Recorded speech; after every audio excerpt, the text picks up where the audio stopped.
Russ, welcome to the show. Glad to have you. Man, thank you so much. I've been looking forward to this conversation. Yeah, man. So you've got an interesting title to what you do, Wealth Without Wall Street. Did I get that right? You did. Yeah, that's a staying on the fence kind of line right there, man. There's a lot of people out there that will 100% agree with it or are like, "Oh, I don't know about that." Like, hey, everything I've done is Wall Street. So how could you be anti?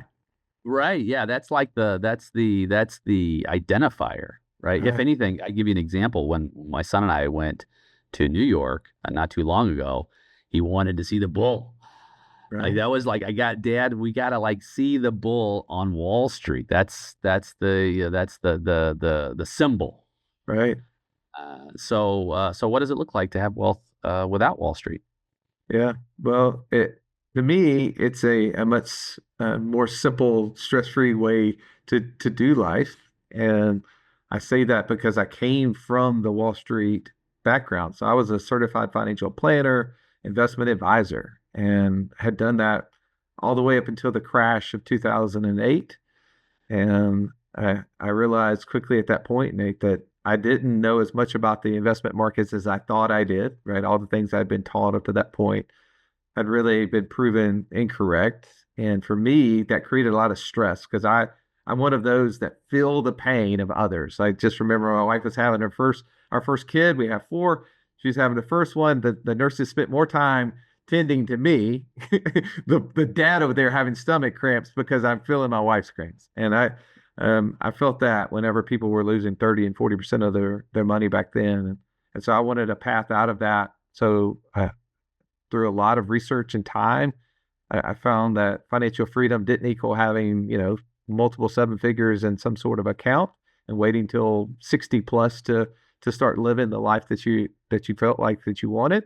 It was building more passive income than you had monthly expenses so that you could do the thing that God calls us to do, which is to serve people and serve them out of our giftings. So Come on, man. That's where it's at. And as you're saying that, it reminds me of so many folks who I encounter, especially our avatar, if you are a listener to this program, who has not had the faith, if you will, in Wall Street. And because there are so many pieces that are beyond control in that in with that particular vertical of wealth building, and they have decided, I think I can do better by trying it a different route. You talk about passive wealth building, things like that, whether it's in rental properties or other ways to create a model. In fact, people would often ask me, Nate, what's your number one stock? What do you invest in? And I say Salah Financial Corporation. That's my number one stock because I know the C-suite. I know the decision making of the company. I know the soundness of the financial decisions and the meter, if you will, of the culture and the direction of the company. And I'm willing to invest in that because I find a lot of security in that.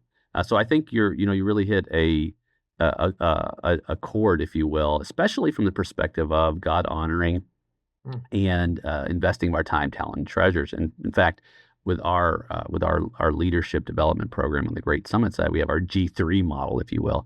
And our G3 is really simple. It's just three G's: grow, give, go. So we grow in obedience as shepherd leaders or servant leaders, and then we give of our time, talent, and treasures, and we go and love radically as is taught through Jesus' model of if you think about like radical love, say it almost sounds contentious. The word radical. It sounds negative, but let me tell you, when someone calls you to pray for your enemies, to do good to those who seek to harm you, and that's pretty radical. That's a pretty against the grain kind of love, and at the same time, it goes far beyond that. It goes to really having a desire to be in alignment with all of the giftings we're entrusted with, and magnify those for a greater purpose. And I think that's something that you touched on as mm, you kind of explained your part of your vision for those who have the opportunity to work with and bless. Yeah. Well, I feel like there's so many people that are working hard, whether they own a company or working for one, and they get caught up in, the lifestyle that that our culture demands, if you will, and they feel like they're always trying to outrun expenses and never feeling like they're off the hamster wheel. And our goal is to try to help people to get to go to work because they want to, not because they have to. Because whenever we have this feeling that we have to go to work, we don't show up well for people, I don't think, right? Like we can be cynical. We can start, doing the things not out of love like we're called to do. And I think that when we show up because we want to, man, we can provide so much more value to the world. And that's what we really get paid for, is the value we're providing. And the things that I've seen since doing this, so we started this process going back to 2009, at least the elementary phase of it, is just watching lives being transformed in that people are enjoyment, right? Like I came out of an industry where there was this talk about saving money to retire. But, as long as I've been reading the Bible, I've never found where, Moses retired, right? It's not in there, man. That I that looked it, myself. that It's doesn't not in there. exist. So Yeah. like I felt a little bit out of alignment in what I was doing. And it wasn't until I met this, he was in his 70s at the time, and he was just an amazing believer that would just get up and share his faith and would teach on what he had learned personally and what had transformed his life. And he just talked about, like, man, when we get into a place where we're working because we want to, and our finances are aligned and everything that we're doing is aligned, then man, it's amazing to see how God works in that. And I know God obviously works a lot in the struggles, and so many people are going through that, and I don't want to take that for granted or dismiss it. But I think also we face those challenges and give in to certain temptations whenever we're not in the best position financially. So I feel called in what we're doing to spread this message, and know that it's secondary to spiritual health, but I love the financial health as well. Well, and it's important. They're all part of holding up, if you will, that building of life. And before before we hopped on camera, we were talking about those pillars that we promote. That spiritual health, psychological health, emotional, mental, the physical health, and the financial health. All of those work together. We often focus first on the financial health, and we sometimes will be then spiritually bankrupt, physically bankrupt, emotionally, mentally bankrupt, and realize, and then it just as well as I do, working in the financial sector over all these years, we've met people who have been very, very successful, air quotes, by financial terms and the world's terms, yet lives completely dissatisfied and unfulfilled. And so while it's necessary to fund, the way I see it, your financial health funds your ideal life in terms of dollars. It's an important part of the whole equation, and when it can be in alignment with your values, your spiritual values, and your eternal values, man, that's truly life giving. Like I look at that as like living, right? You've watched probably Braveheart Oh, many one of my moons favorite ago, movies. right? And Yeah. yeah, right. And I won't. This is paraphrasing, but of course, one of the famous lines is all men die, right? Few ever live. And that struck me. Like years and years ago. This was before I was a believer. Man, I don't want to be that guy. I don't want to be that guy who died and never truly lived. Mm. I want to live. I want to live fully. Like these moments, every moment is a gift. I believe that's one of the reasons why it's called the present, is because it is a gift to maximize its inherent value. And scripture talks about it. Of course, the parable of the talents talks about multiplying and increasing what you're entrusted with. Don't be lazy. Oh, yeah, don't be What's a wicked and slothful. lazy servant, right? Mhm. Slothful. There's really two different kinds of servants in that story. There's a wicked and lazy or slothful, and then there's a good and faithful. Mm. And like, okay, like I want the second lane. I want the good and faithful servant. And speaking to that from a financial perspective, identifying the ways where I can do that and really feel as though I'm contributing in a greater way to those spiritual values. So tell me more. Tell me more about your mission and ministry. Yeah, so our mission is to help as many people who want to become financially free get there faster. And we define that by passive income exceeding monthly expenses. And we do that by connecting everything to who God designed them to be. So Joey and I stumbled upon this. I was listening to a podcast and it led to another idea to where we developed this concept of the investor DNA, Nate. And it's really taking the way that we see the world, right? Our personality, which is the way God has intrinsically made us from the very beginning, that after age 4 or 5, like literally we see the world through this lens, pros and cons, right? All the goods and the bads. And then we started connecting all these different investment ideas from that lens, so we built this passive income matrix. I think now it's 15 or 20 different asset classes and different strategies. And we took the investment people that we were some of the best in the world that were coming on our podcast, coming to our events and sharing and saying, okay, you're this personality.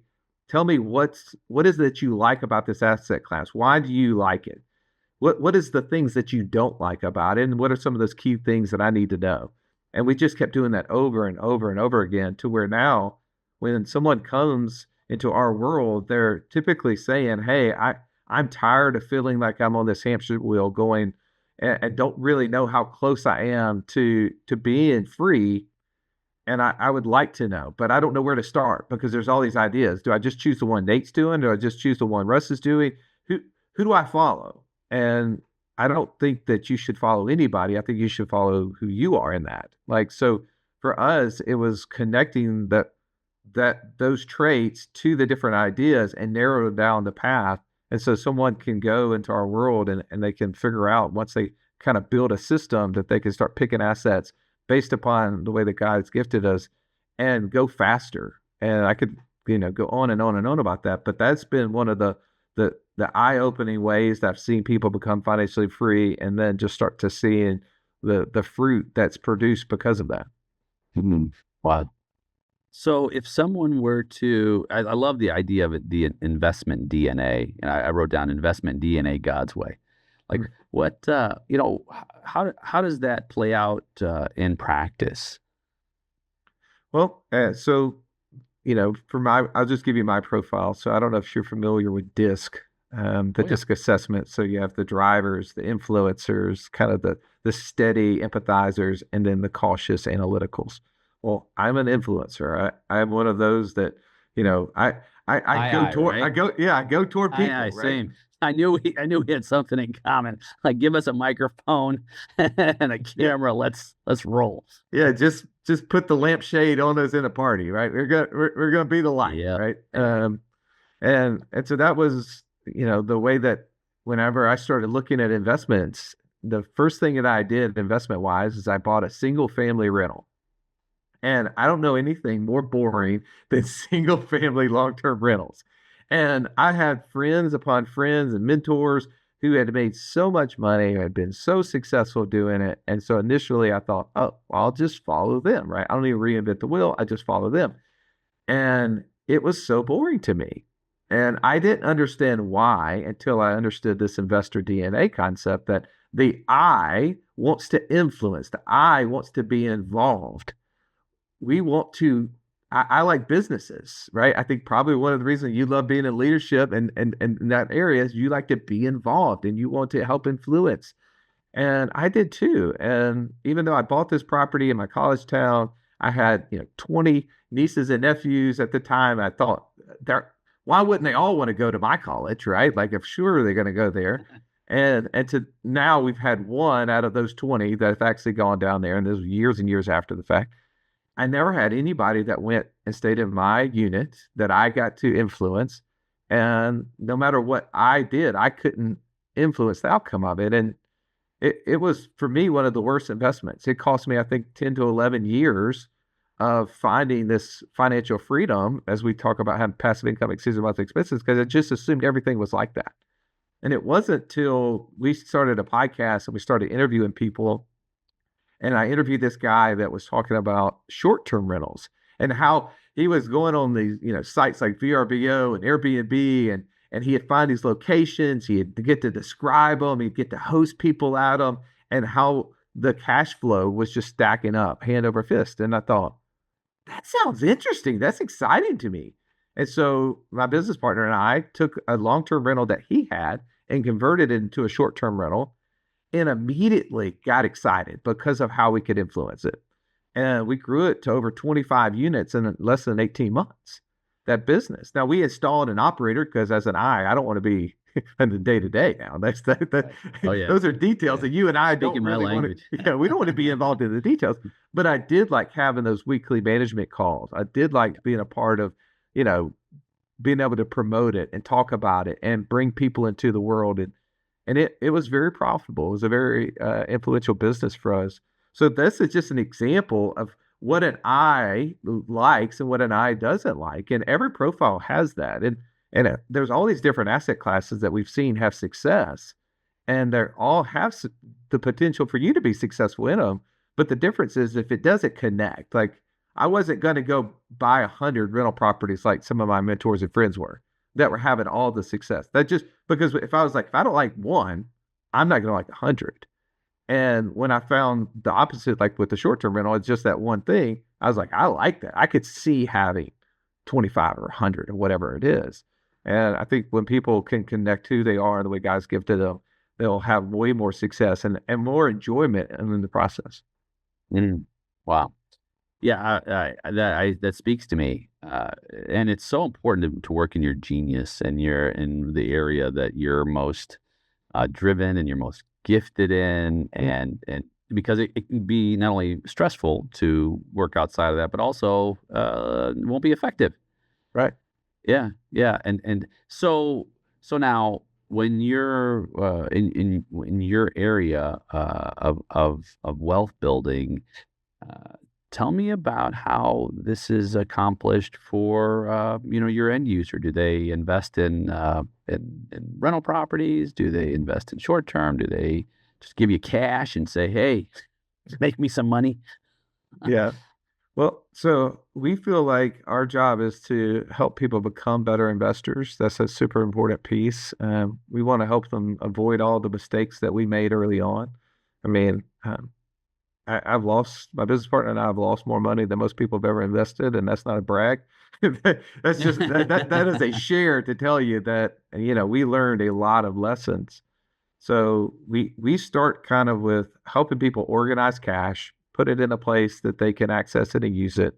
We show them how to become a better investor by the investor DNA process, and then we give them the ability to invest with us if they want. But more importantly, to be in a community of other people that are doing the same process. So we have multiple different touch points that we help, but our end goal is to see more people become financially free. And just like diet and exercise has been the key ingredients to financial or to physical fitness, financial fitness has always been having access to cash and passive income. What I think that we've been able to add to that is building the system. So we have a thing we call the passive income operating system, and it's just something that we've used personally to build over 50,000 a month in passive income for ourselves. And we've been able to automate this process and replicate it so that every person that comes into our world gets with the coach. They build this system out for themselves. They figure out the asset class that best fits their investor DNA, and then they get supported around it. And so there's, lots of different ways. Some people come in, they already know, like, hey, I'm a real estate investor. I'm a business investor. I'm an e-commerce person. Yeah, I mean, just a private lender. I mean, there's so many different ways to make money. Some people just need a better system, and we teach them the system. Some people need everything, and our job is to try to help walk them along that path and help them get there. I absolutely love that. The community, the education, the upfront analysis of your thresholds, of your tolerances, of what it is that you're wanting to accomplish. And let's just be frank, there's a lot of possibility and power to bless the kingdom through this method, if you will, of wealth building. And just throwing out that number, $50,000 a month, is it's not it's no small amount of money. That gives that resource. And I think, let me just take a step back, because someone listening is like, well, I don't know. It's like, it's focused too much on money. And, doesn't the Bible say that loving money is the root of evil? Well, let's clarify. Let's clarify what Scripture says. What Jesus said was that the love of money is the root of all kinds of evils. This is true. The idea isn't to make money our God. Mm. The idea is to be wise stewards and shepherds of the money that we're entrusted with, so that it glorifies God.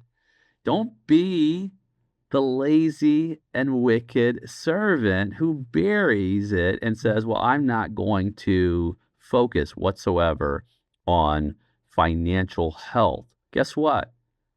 That's called wicked and lazy. I'm sorry. It just is what it is. We are called to be good stewards. And what does he say about the builder who counts the cost before going out, right? There's a strong focus that's necessary on being intentional, being wise, and being a good steward of the financial resources we're entrusted with, of multiplying and increasing them for God's glory. Plain and simple.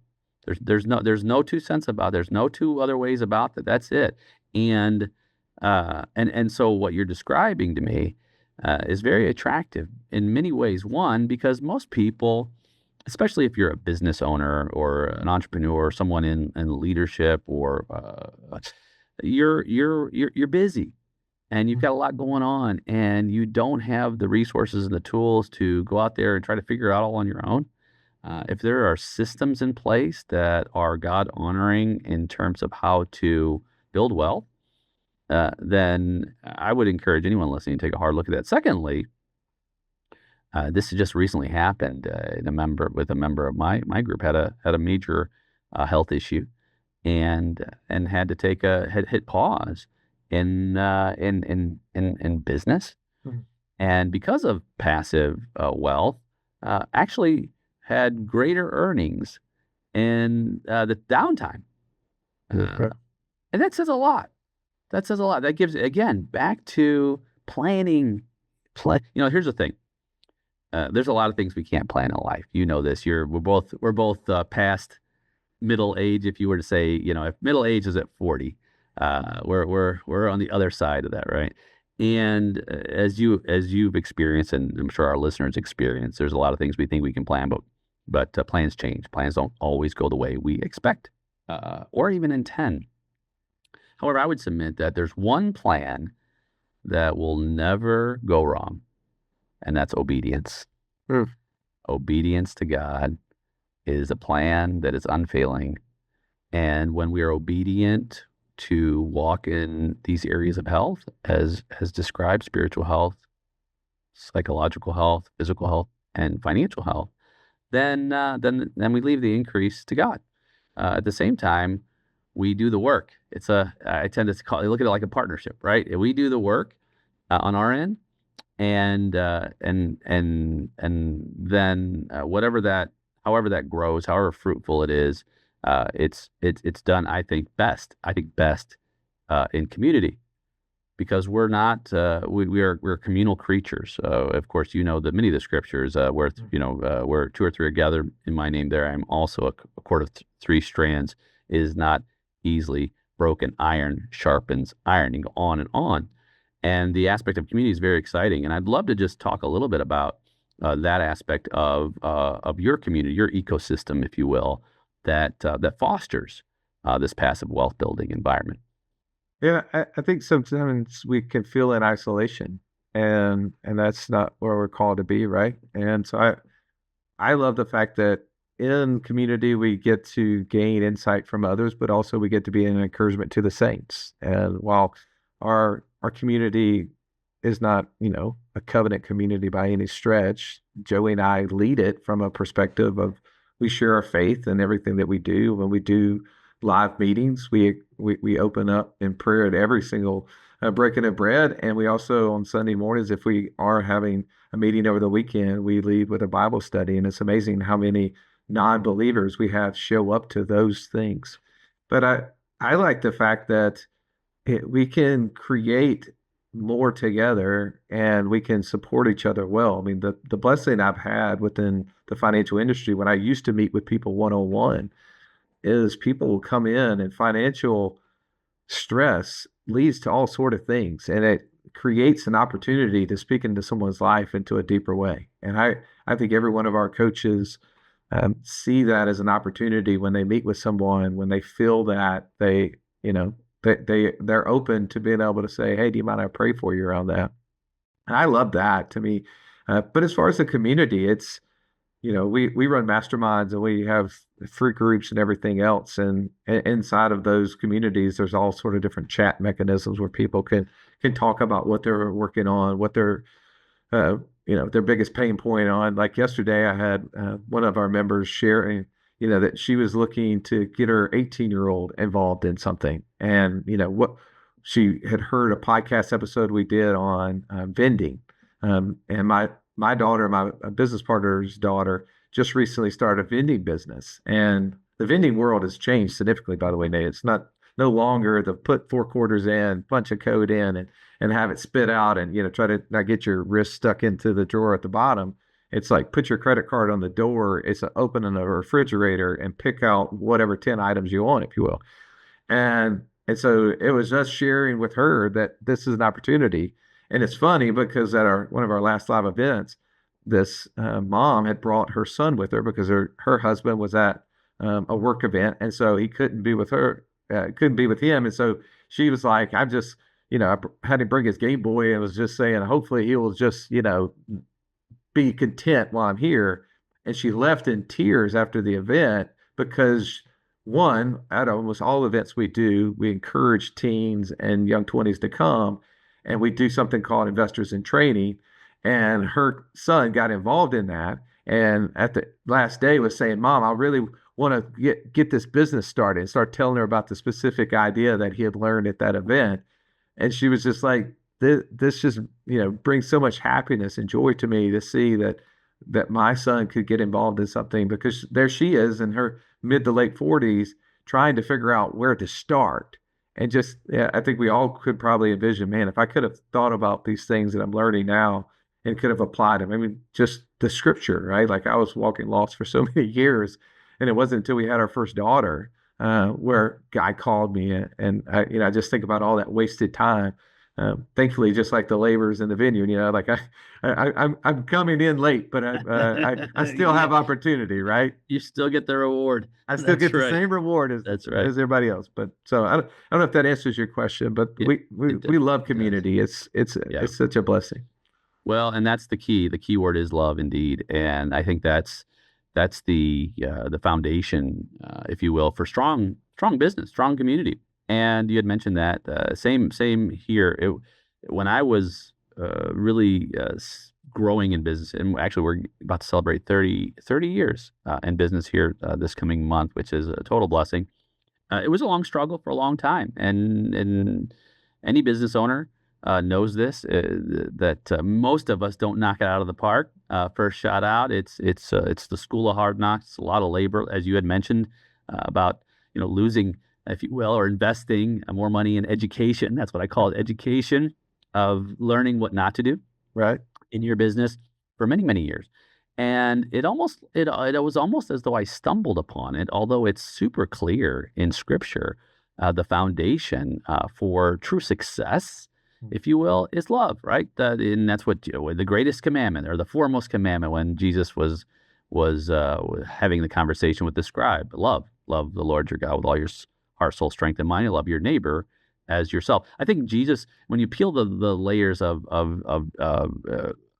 religion, and you look at Jesus as, if you will, an entrepreneur, not sacrilegiously whatsoever, but look at him from the business side of it. Jesus's model is good business. It's good for business. What stakeholder is not interested in your deepest level of care? what stakeholder is not interested in you being completely committed to creating an experience that is excellent? What stakeholder does not want you to be responsive and in tune and listen intently to the need and be able to provide solutions that are in your wheelhouse that bring them to a point of satisfaction? These are all concepts and constructs that Jesus embodied and modeled in his leadership journey, and it as I began to integrate those into my business model, with the basis, the foundation, love. And love, we're not talking about necessarily, the feeling eros love that you might have for a spouse. You were talking about the active actions that Paul talked about, patience and kindness. Russ, imagine a world where everyone started their day with patience and kindness. Game changers. Mm. Game changers. Yeah, there's a lot to be said about taking time to think before speaking. How much patience do we have? Uh, what's the opposite of patience is anxiety, right? And in the world that we're served in is trying to build patience through eliminating anxiety in the financial You, construct. well, you bet. Yeah. And what you're talking about, I think people get a lot of anxiety, speaking, coming full circle on Wall Street. Mm. The market's down. What do we do? Oh my goodness, grab your money. Let's go. Put it under the mattress. Well, that's people ask me all the time, how do you see your world different than that? And I go back to, those 4.5 or 5 years where I was helping people in that specific world. And what I identified is that it is a world of scarcity. And I think we're called to be abundant, not scarce. And, with people in the markets, when the market's up, they don't sell because they're experiencing a level of greed to say, oh, well, I what if I sell and it keeps going up? And they don't sell when it's down because they're fearful of locking in a loss. And we talk about putting ourselves in a position of cash so we can become an opportunity magnet and to create passive income by buying assets that could become available. And we can't do that in the markets because of those specifically two different things. And I think it, ties our brain. So I dislike the investment world as a whole because of this feeling of anxiety and scarceness that exists of never knowing, the position that I'm in. And I know that there's a level of sin in that too, that I wanting to control that part maybe.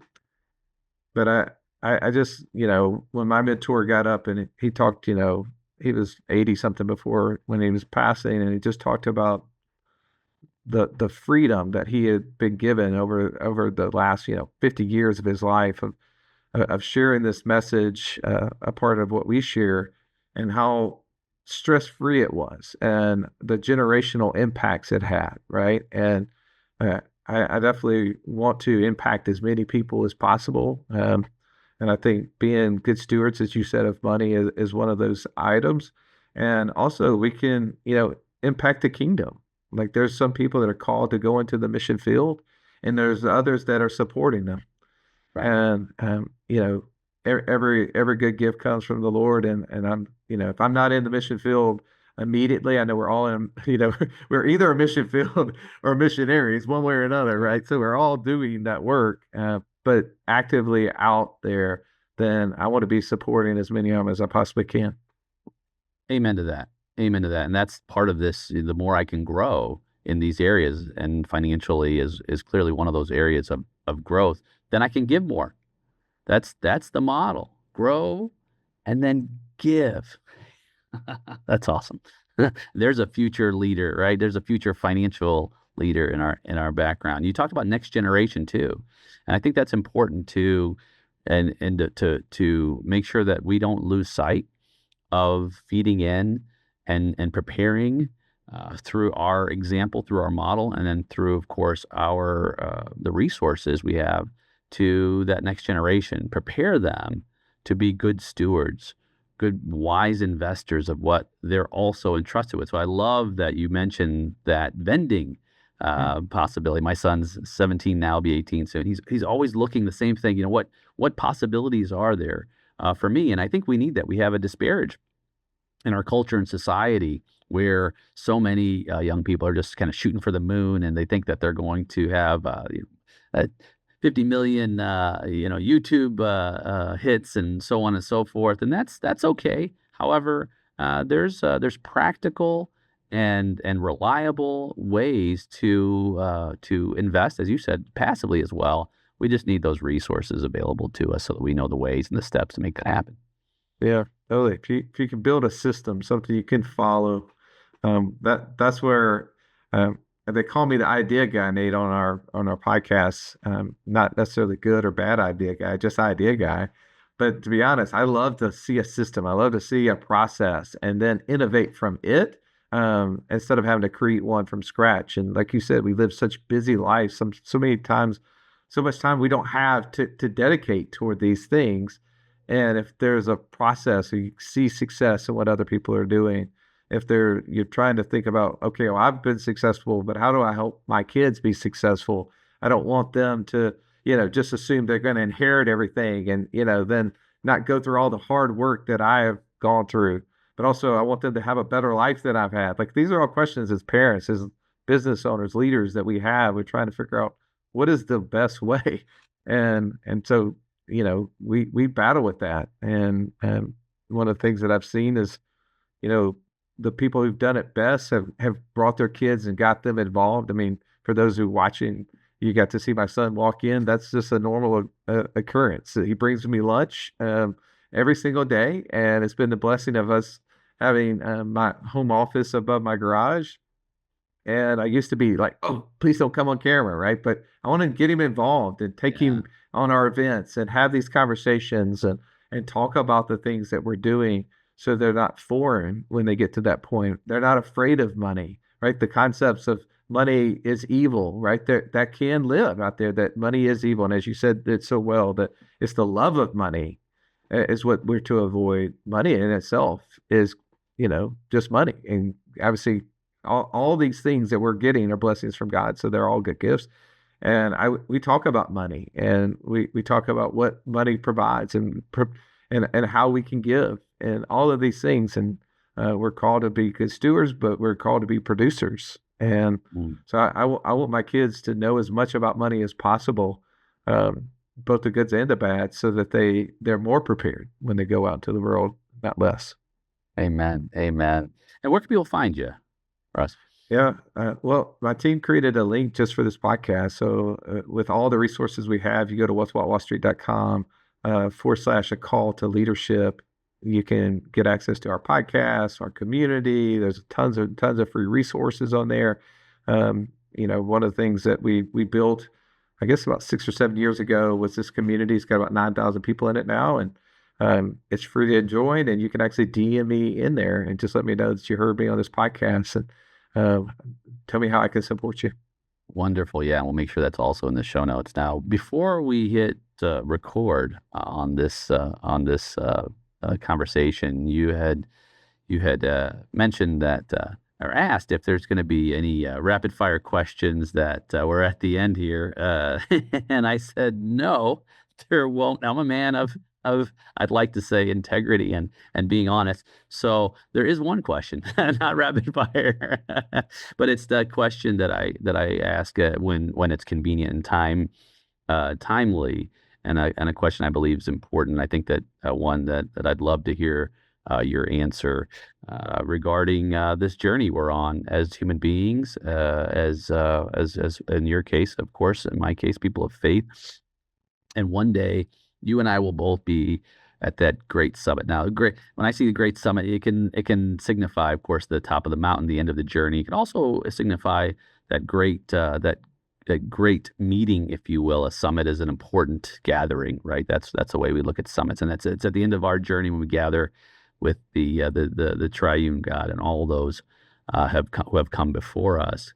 And as you imagine that day and look upon all of the people the people who have been impacted by your mission, your life, and your journey, if there's anything that you would want to have them to set, or something that you would want to be remembered by, what might that be? But I would like it to be impact, right? Um, I was impacted by fill in the blank, right? Impacted by generosity, impacted by compassion, right? Impacted by love, whatever the thing is. I know there's a lot of things that we have an opportunity to do, and I've thought about that thing. Like if you were sitting there and someone's giving your eulogy, right? And sometimes I'll ask my kids that question. If somebody were to ask you, tell me about your dad. What's your dad like? If you had to sum him up in one word, right? And I listen to that because I really I I don't want them to say work. Like he was a strong worker. Or he was just a good dad. Like I want to know if I'm making an impact by by some sort of action that's happening. So, obviously the thing I want to hear from the creator is well done, good, faithful servant. That's what I want to hear. But as those people would be talking about my life, man, I would love it to basically some form of impact of what was happening, and knowing that that was just a byproduct of what I was given, that I was providing. I was just being that vessel, right? Everything's just none of it's mine. I'm just passing it along, whether it's talents or treasures or time. I'm just passing it along on my way to the greater kingdom. Matt, well, you are on your way. Thanks for being here. Thanks for sharing with our community, and just a wonderful resource you have, and the wonderful resource you are. Thank you for having me. Great conversation.